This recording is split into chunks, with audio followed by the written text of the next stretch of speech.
और बड़ी खबर आ रही है। आपको बता दें कि मशरिक़ वस्ता में बहरान थमने का नाम नहीं ले रहा है। इस बीच ईरान ने एक बार फिर से बहरीन और उर्दुन में ईरान ने ताजा हमले किए हैं। जी हां, जॉर्डन और बहरीन में ताजा हमले ईरान की तरफ से किए गए हैं, जो बड़ी खबर आ रही है। और आपको बता दें कि इस हमले में अमरीकी जो मफादात हैं, अमरीका की जो तंसीबात हैं, जो उसका इंफ्रास्ट्रक्चर है, उसे एक बार फिर से टारगेट किया गया है। तो मशरिक़ वस्ता एक बार फिर जंग के दहाने पर खड़ा है। ईरान और अमेरिका के दरमियान बढ़ती हुई कशीदगी अब सिर्फ बराह रास्त धमकियों तक महदूद नहीं रही, बल्कि मैदान जंग में एक नई हिकमत अमली अब सामने आ रही है। ईरान अब इजराइल पर मुसलसल हमलों के साथ साथ ईरानी फौजी अड्डों को भी निशाना बना रहा है। उन अमरीकी फौजी अड्डों को भी निशाना बना रहा है ईरान, जो पूरे खित्ते में वॉशिंगटन की अस्करी ताकत की रीढ़ की हड्डी समझे जाते हैं, जो बहुत इंपॉर्टेंट है दरअसल पेंटागन और वॉशिंगटन के लिए। हालिया दिनों में बहरीन और उर्दन में मौजूद अमरीकी फौजी तंसीबात पर होने वाले हमलों ने न सिर्फ अमरीका बल्कि उसके इत्तेहादी ममालिक को भी तशवीश में मुब्तला कर दिया है। परेशान है अमरीका। डोनाल्ड ट्रंप अब वो परेशानी के शिकार हो गए हैं। सवाल यह है कि आखिर इन अड्डों की अहमियत क्या है? आखिर इस तरह के हमले ईरान इन्हीं कुछ ममालिक पर क्यों कर रहा है? सवाल यह भी उठ रहा है कि ईरान इन ममालिक को क्यों टारगेट कर रहा है? जवाब ईरान का साफ साफ यह है कि दरअसल हम खलीजी ममालिक को या इन ममालिक को अटैक नहीं कर रहे, निशाना नहीं बना रहे, बल्कि इन ममालिक में जो अमेरिका का इंफ्रास्ट्रक्चर है, अमेरिका के जो तंसीबात हैं, अमेरिका के जो एयरबेस हैं, जो उसके फौजी हैं, दरअसल ईरान उनको टारगेट कर रहा है। ईरान ने साफ कर दिया है कि वो आखिर इन ममालिक को निशाना मशरिक़ वस्ता में क्यों बना रहा है। और अगर ये हमले इसी तरह जारी रहे तो आप ये मान लिए कि खित्ते की ताकत का तवाजुन अब दरअसल बिगड़ता हुआ नजर आ रहा है। अब यहां ईरान के हाथ से ये बाजी जाती हुई अब नजर आ रही, फिसलती हुई नजर आ रही है। फौजी जो एक्सपर्ट्स हैं, इनके मुताबिक ईरान की कोशिश यह है कि अमेरिका को एक ही महाज पर लड़ने के बजाय मुख्तलिफ समतों से दबाव बनाया जाए, मुख्तलिफ समतों से उसके ऊपर प्रेशर बिल्डअप किया जाए। इसलिए ईरान के तवज्जो इन मराकिज पर मरकूज है, जहां से अमेरिका दरअसल अपनी बहरी और फजाई कार्रवाइयां चलाता है, इंटेलिजेंस मालूमात हासिल करता है, अपने इत्तेहादियों को फौजी मदद फराहम करता है, जंगी जहाजों और तैयारों को ईंधन और रसद मुहैया कराता है। यानी हदफ सिर्फ फौजी नहीं बल्कि अमेरिकी लॉजिस्टिक नेटवर्क भी है। और आप देखिए कि बहरीन दरअसल बहुत इंपॉर्टेंट है अमेरिका के लिए। बहरीन में अमेरिका ने बहुत इन्वेस्ट करके रखा है। अमेरिका के बड़े बड़े यहां पर शॉपिंग मॉल्स, अमेरिका का जो एयरबेस है, उसका हवाई अड्डा है, उसके कई हजार फौजी यहां पर मौजूद है। तो बहरीन अमेरिका के लिए मशरिक़ वस्ता में सबसे अहम बहरी अड्डों में शुमार होता है, क्योंकि यहां अमेरिकी बहरिया का 5th फ्लीट भी कायम है। और यह फ्लीट आप देखिए कि कई इलाकों में अमेरिकी बहरी कार्रवाइयों की निगरानी करता है। खास तौर से जो बहरीन का 5th फ्लीट है वो खलीज फारस, अबनाए हुर्मुज, खलीज ओमान, बहरे अरब और बहरे अहमर को एक तरह से सेफगार्ड देता है, इसकी हिफाजत करता है। इसकी निगरानी दरअसल बहरीन से ही होती है। 5th फ्लीट ही इन तमाम जो ये समुद्री रास्ते हैं, गुजरगाहें हैं, इनकी जो निगरानी होती है वो बहरीन से होती है। इसी बेड़े के जरिए अमेरिका ईरान की बहरी सरगर्मियों पर नजर रखता है और इजराइल समेत अपने इत्तेहादियों को समुद्री तहफ्फुज़ भी फराहम करता है। इसी वजह से बहरीन पर ईरान के हमला करने की एक बहुत बड़ी स्ट्रेटेजी है। रिपोर्ट्स के मुताबिक ईरान या उसके हिमायत याफ्ता अनासिर ने बहरीन में अमरीकी फौजी तंसीबात को निशाना बनाने की कोशिश की, जिसका मकसद अमरीकी कमांड एंड कंट्रोल सिस्टम पर दरअसल दबाव डालना था।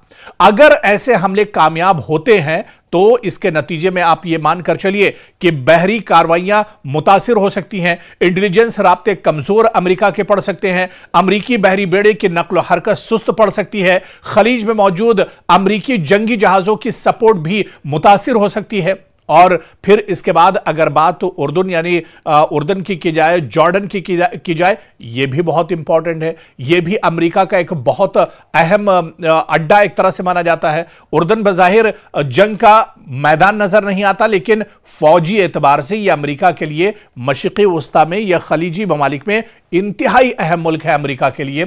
उर्दन में मौजूद टावर 22, आपने नाम सुना होगा, जब से जंग छिड़ी है टावर 22 का नाम भी सामने आ रहा है। उर्दन में मौजूद अमरीकी टावर 22 अमरीकी फौज का एक बहुत अहम अड्डा है, जहां से सीरिया यानी शाम, इराक और उर्दन की सरहदी पट्टी के करीब वाक़े है और यह अड्डा कई अहम जिम्मेदारियां अंजाम देता है। शाम और इराक में अमरीकी कार्रवाइयों की निगरानी करता है, यानी फजाई निगरानी, air surveillance, intelligence operations, drone missions और इजराइल के दिफाई निजाम की भी यह पूरी तरह से मदद करता है। रिपोर्ट्स के मुताबिक अब ईरान दरअसल इसी टावर 22 पर अटैक कर रहा है और इस पर एक तरह से टारगेट इसे ईरान ने बनाया हुआ है। हालिया हमलों में इस अड्डे के बाद लॉजिस्टिक मराकज और निगरानी के निजाम को नुकसान ईरान ने पहुंचाया है, जबकि मुतअद्दिद अमरीकी एहलकार जख्मी होने की इत्तलात भी सामने आई है। अगरचे नुकसान की मुकम्मल और आजादाना तस्दीक एक तरह से नहीं हुई है। अमेरिका, जैसे कि हम आपको पहले भी बता चुके हैं कि अमेरिका दरअसल इन्हें छुपाने की पूरी कोशिश करता है। अमेरिका यह चाहता है कि ये चीजें दरअसल निकलकर सामने ना आने पाए। जो हमले हो रहे हैं वो हमले दुनिया के सामने ना आने पाए, वरना अमेरिका की जो चौधराहट है, अमेरिका का सुपर पावर वाला जो टैग है, वो दरअसल कहीं ना कहीं उस पर असर पड़ेगा। और यह कहना अभी कबल अज वक्त होगा कि अमेरिका की कई दहाइयों पर मुहित बालादस्ती खत्म होने वाली है, लेकिन इतना जरूर है कि अमेरिका को बहुत बड़ी चोट दरअसल मशरिक़ वुस्ता में लगी है, जिसकी भरपाई करने में अमेरिका को एक लंबा वक्त लगेगा, या फिर अमेरिका मशरिक़ वुस्ता छोड़कर चला जाएगा, या फिर मशरिक़ वुस्ता में अगर रहता है तो उसका वो दबदबा नहीं रह जाएगा जो अब से कुछ साल पहले या इन जंगों से पहले जो अमेरिका का दबदबा मशरिक़ वुस्ता में हुआ करता था। क्योंकि मशरिक़ वुस्ता में जारी जंग अब सिर्फ ईरान, अमेरिका और इजराइल के दरमियान फौजी तसादुम तक महदूद नहीं रही, बल्कि इसने दुनिया के दो अहम तरीन बहरी तिजारती रास्तों को भी अपनी लपेट में ले लिया है। एक तरफ अबनाए हुर्मुज में ईरान और अमेरिका की कशीदगी बढ़ रही है, तो दूसरी जानिब यमन के हुसी जो लड़ाके हैं, उन्होंने बुहैरे अहमर और बाबुल मंदब में सऊदी अरब के खिलाफ नई बहरी कार्रवाइयों का आगाज कर दिया है। अगर यह बहरान मजीद शिद्दत अख्तियार करता है तो इसके असरात सिर्फ खलीजी ममालिक तक महदूद नहीं रहेंगे, बल्कि भारत, यूरोप, चीन और पूरी आलमी मईशत पर इसके असरात मुरत्तब हो सकते हैं। रिपोर्ट्स के मुताबिक हुसी लड़ाकों ने दावा किया है कि उन्होंने बुहैरे अहमर में सऊदी अरब से वाबस्ता 2 ऑयल टैंकर्स इंसिलिया और लैला को मिसाइलों और ड्रोन से निशाना बनाया है। हुसियों के मुताबिक इन हमलों के नतीजे में दोनों जहाजों में आग लग गई, ताहम इन दावों के हर पहलू से आजादाना तस्दीक नहीं हो सकी। दस्तयाब इत्तलात के मुताबिक सऊदी हुक्काम ने सिर्फ एक जहाज पर हमले और इसमें आग लगने की तस्दीक की है, यानी सऊदी अरब इस बात की तस्दीक करता है कि हमला तो हुआ है, जबकि जो हुसी लड़ाके हैं, हुसी मुजाहिदीन का कहना है कि अमेरिका और उसके इत्तेहादियों के 2 ऑयल टैंकर्स को निशाना बनाया है, जबकि सऊदी अरब का कहना है कि यह हमला हुआ है जिसमें एक ऑयल टैंकर दरअसल तबाह बर्बाद हो गया, उसमें आग लग गई। लेकिन आप देखिए कि बाबुल मुंदब जो है, यह दुनिया के अहम तरीन जो समंदरी रास्ते हैं इनमें शुमार होता है। यह बुहैरे अहमर को खलीज अदन और फिर बहरे हिंद से मिलाता है, जबकि आगे यही रास्ता नहर सुइज के जरिए यूरोप तक पहुंचता है। और फिर आप देखिए कि एशिया से यूरोप जाने वाले कंटेनर जहाज गुजरते हैं, तेल और LNG की बड़ी मिकदार यहां से मुंतकिल होती है। आलमी तिजारत का एक बहुत बड़ा और अहम हिस्सा दरअसल इसे माना जाता है। अगर यह रास्ता गैर महफूज हो जाए तो जहाजों को अफ्रीका के जुनूबी किनारे यानी कैप ऑफ गुड होप से लंबा सफर तय करना पड़ता है, जिससे वक्त, लागत और इंश्योरेंस अखराजात कई गुना बढ़ जाते हैं। अब तक दुनिया की सबसे बड़ी तशवीश दरअसल अबनाए हुर्मुज थी, जहां से खलीजी ममालिक का बेशतर खाम तेल यानी रॉ मटेरियल दुनिया भर में जाता था। लेकिन अब अगर बाबुल जो मुंदब है यह मुसलसल खतरे में रहता है, तो दुनिया के 2 अहम अहम तरीन बहरी रास्ते हैं, यानी एक साथ इन पर दबाव आ जाएगा। बल्कि सादा अल्फाज में यह कहा जाए कि हुर्मुज तेल को खलीज से बाहर निकालने का दरवाजा है और बाबुल मंदब जो है इसी तेल और तिजारती सामान को यूरोप और आलमी मंडियों तक पहुंचाने का अहम रास्ता माना जाता है। और अगर इन दोनों रास्ते अगर ये मुतासिर हों तो पूरी आलमी सप्लाई चेन शदीद दबाव का शिकार हो सकती है। अब आप देखिए कि हूसी लड़ाकों का जो कदम है वो आखिर उन्होंने क्यों उठाया, क्योंकि हूसी तंजीम का कहना है कि यह कार्रवाई अचानक नहीं बल्कि बरसों से जारी इक्तिसादी और बहरी पाबंदियों का रद्द-ए-अमल यानी रिएक्शन है। और इनके मुताबिक हुदैदा बंदरगाह पर मामूल की तिजारती सरगर्मियां बहाल नहीं हो सकी, यमन के वसाइल से हासिल होने वाली आमदनी इनके जेरे इंतजाम इलाकों तक नहीं पहुंची। इसी के दबाव के जवाब में उन्होंने समंदरी महाज खोलने का फैसला किया है, यानी आलमी मईशत पर इसका सीधा सीधा असर पड़ता नजर आ रहा है।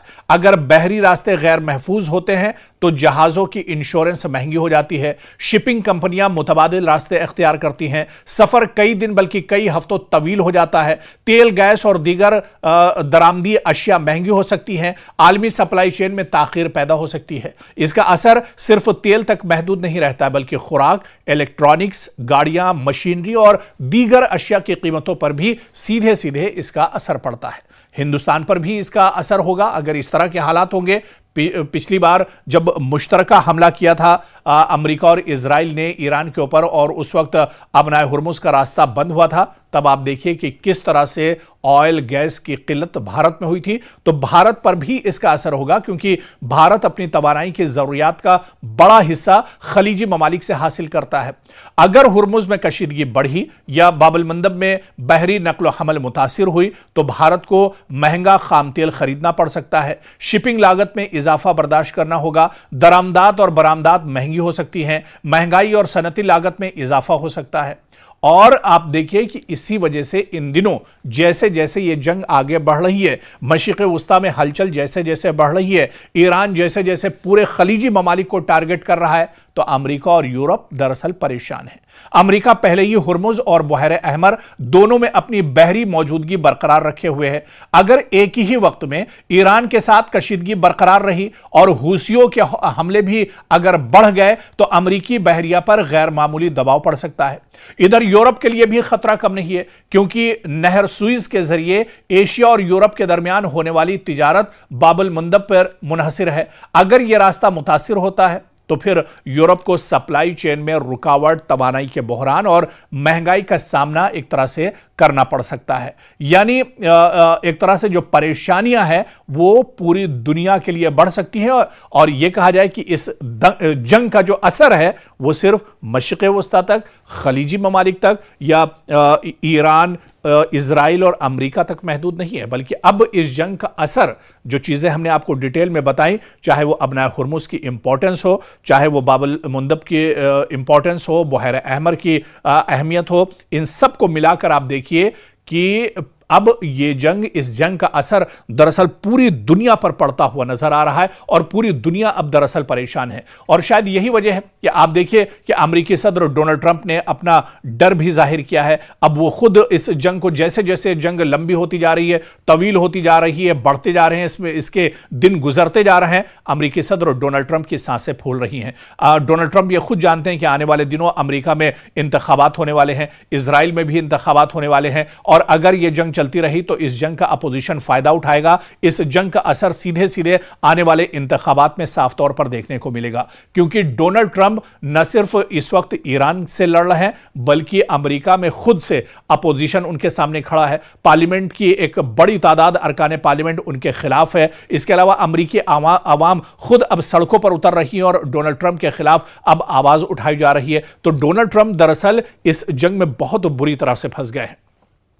और इस जंग की जो सबसे दिलचस्प बात है, जो पहलू है, वो दरअसल यह है कि इस जंग से अमेरिका का कोई लेना देना नहीं था। यह मशरिक़ वुस्ता में यह जंग दरअसल इजराइल ने अपने से शुरुआत की थी, ईरान पर अचानक हमला किया था और उसमें इजराइल ने अमेरिका से मदद मांगी थी, लेकिन अब यही जंग सीधे सीधे ईरान के सर पर पड़ गई है। इसी वजह से आप देखिए कि कई बार नेतन्याहू को डोनाल्ड ट्रंप दरअसल फटकार लगा चुके हैं, कई बार उन पर नाराज हो चुके हैं, लेकिन क्योंकि अब कुर्बत इतनी ज्यादा है या ये दोनों मुल्क दरअसल ईरान से इनकी दुश्मनी है, तो दरअसल दोनों की मजबूरी एक दूसरे के साथ रहना है, एक दूसरे का साथ देना है। ऐसे में डोनाल्ड ट्रंप और नेतन्याहू, या यूं कहें कि इजराइल और अमेरिका एक साथ ईरान के साथ लड़ रहे हैं। नहीं तो जो हालात अब बने हैं, जिस तरह से अमेरिका इस जंग में फंसा हुआ है, इसके लिए अमेरिका दरअसल दबे ही अल्फाज में सही लेकिन इजराइल को जिम्मेदार एक तरह से ठहरा रहा है। लेकिन सबसे अहम सवाल फिर वही कि जिस चीज के लिए जंग शुरू हुई थी, क्या वो मकसद अमेरिका ने हासिल किया? क्या ईरान का जो न्यूक्लियर पावर है, जो एटमी ताकत है, जो यूरेनियम की अफजूदगी की जो बात थी, क्या उसमें से कोई एक चीज इतने महीनों में जो जंग चल रही है, क्या उसमें इजराइल और अमेरिका हासिल कर पाए हैं? बस ये कि जो मासूम है उनका कत्ले आम हो रहा है, जो इंफ्रास्ट्रक्चर है आम लोगों के जो काम आता है ईरान के अंदर, उस पर लगातार हमले किए जा रहे हैं। आप देखिए कि मदरसे, स्कूल, मसाजिद और दरगाहों को नुकसान पहुंचाया जा रहा है, उन्हें टारगेट किया जा रहा है, स्कूली बच्चों का कत्लेआम किया जा रहा है, बमबारी हो रही है, इंसानियत का ये कह लीजिए कि कत्लेआम किया जा रहा है। तो ऐसे में एक तरफ ये कहा जाए कि जिस मकसद के लिए जंग शुरू हुई थी, उस मकसद को लेकर 1% कामयाबी दरअसल अमेरिका और इजराइल को नहीं मिली है। या डोनाल्ड ट्रंप का जो पहले नारा था कि ईरान को खत्म कर देंगे और ईरान का जो न्यूक्लियर प्लान जो उसका है, जो उसका जो सबसे बड़ा प्रोजेक्ट है जिसके लिए जंग शुरू हुई है, उसे एक तरह से तबाह बर्बाद कर देंगे और दुनिया एक तरह से सेफ हो जाएगी। लेकिन इतनी दिनों के जंग के बाद आज भी अमेरिका के हाथ खाली हैं। डोनाल्ड ट्रंप आज भी दरअसल खिसियानी बिल्ली की तरह से मीडिया के सामने आते हैं, बयान देते हैं और चले जाते हैं, लेकिन नतीजा फिर वही 0 का 0 यानी 0 ही एक तरह से रह जाता है।